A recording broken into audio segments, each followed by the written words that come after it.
நம்ம இறங்கி வேலை செஞ்சாதான் நம்ம தொழில். நான் ஓனராக மட்டும் இருப்பேன்னா நீ இறங்கி வேலை செஞ்சுதானே இந்த இடத்துல உட்காந்துருக்க.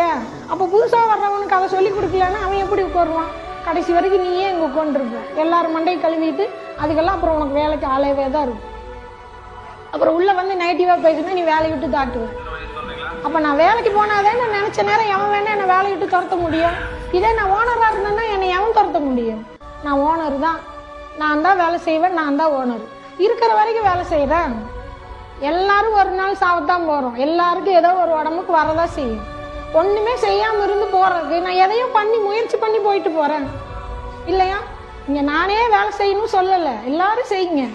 உன்னை விட ஓனர் நான் அதிகமாக செய்வேன். ஓனருங்கிறதுக்கு அதுதான் அர்த்தம். லாபம் அதிகமாக சம்பாதிக்கிறவன் ஓனர் இல்லை, வேலை அதிகமாக செய்கிறவன் தான் ஓனர்.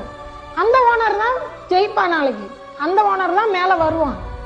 இங்கே வேலை அதிகமாக வாங்கிட்டு காசு மட்டும் வைக்கணும்னு நினைக்கிறவன் தொழில் வளராது இல்லையா? எப்பவும் அந்த மைண்ட் செட்டில் இருக்காதீங்க. ஒரு வேலை பழகிறோன்னே காசு கொட்டணும். அதில் நம்ம இறங்கி வேலை செய்யணும். நம்ம இறங்கி வேலை செய்கிற தொழில் தான் வளரும். எப்பவும் ஆளை எதிர்பார்த்துட்டு இருந்தீங்கன்னா வளர முடியாது. இதுதான் உண்மை.